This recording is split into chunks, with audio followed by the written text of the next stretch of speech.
Welcome to my video. Here's a brief video of the Viofo A229 Pro doing a firmware update over the air. Here's the application. Click on the firmware icon.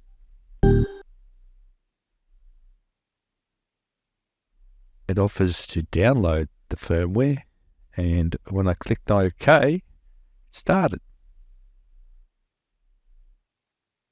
And you can see there I've sped it up, fast forwarded 63 meg, took about 12 seconds. And here I could have said click upgrade and upgraded the camera, but Viofo hasn't actually said they have a version 1.2, so I'm reluctant to experiment. So at this point I stopped. I did look for the upgrade to see if I could check on it, but couldn't do that.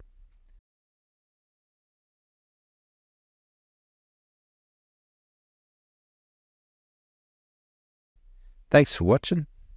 Cheers.